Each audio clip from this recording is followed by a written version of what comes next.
Et maintenant, on va passer à la réalisation du montage. Et pour cela, on va relier le pôle positif du générateur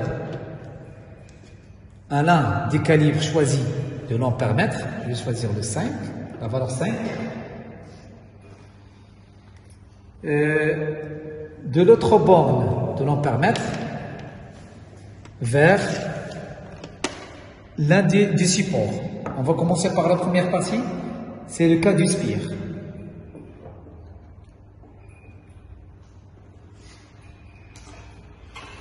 De l'autre borne du support vers le pôle négatif du générateur. Donc pour le cas du spire, je vais choisir l'un des spires pour celle-là de diamètre 2 cm, c'est-à-dire le rayon égal à 6 cm et le nombre de tours égal à 3. Et je vais la fixer ici. Donc,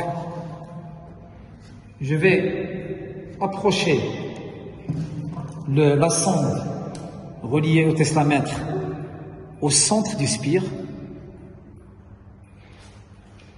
D'accord? Et je vais passer à allumer le teslamètre et le générateur. Donc, pour la tension, en suivant les indications du manip, donc on va mettre le voltage à 18 volts. D'accord? Donc voilà, elle est déjà fixée sur 18 volts. Et je mentionne ici que pour le cas du spire, on doit fixer l'intensité du courant sur la valeur 5 ampères. Et pour le solenoïde, à la valeur 1 ampère. Donc pour cela, on doit se baser sur la relation de mesure suivante.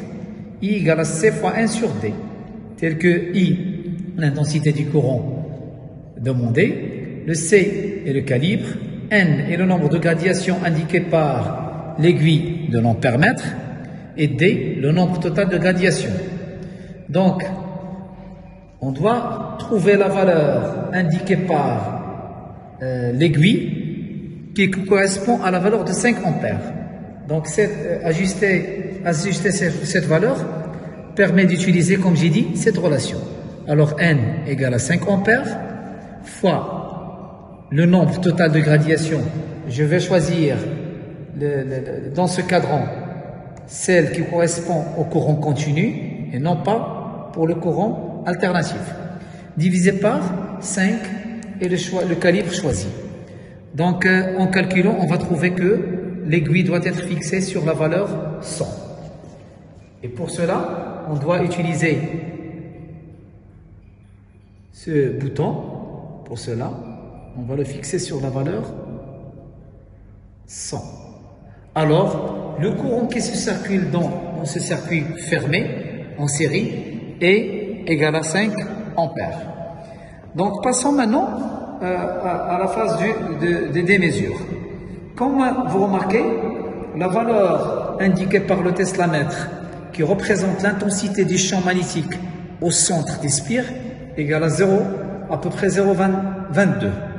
Donc, en tenant compte du phénomène de la désymétrie et des interférences, on doit prendre à notre mesure. Donc, cette mesure correspond à quoi? Je dois d'abord écrire la première valeur de B égale à 0,22 millitesla. Donc, pour la deuxième mesure, on doit inverser le courant. D'accord? Et prendre cette valeur indiquée par le teslamètre en valeur absolue. Donc, c'est à peu près 0,09. Donc, ça, c'est la deuxième valeur. Donc, comme j'ai dit, en valeur absolue. D'accord? Donc, ensuite, on va calculer la valeur moyenne. Donc, on va 2 plus 0,09 Sur quoi? Sur 2. Alors, la valeur qu'on va trouver, c'est la valeur qui représente le champ magnétique mesuré au centre du spire en tenant compte des interférences et de la désymétrie. C'est-à-dire, on doit les éliminer. Et on va faire le même travail pour les autres spires de différents rayons.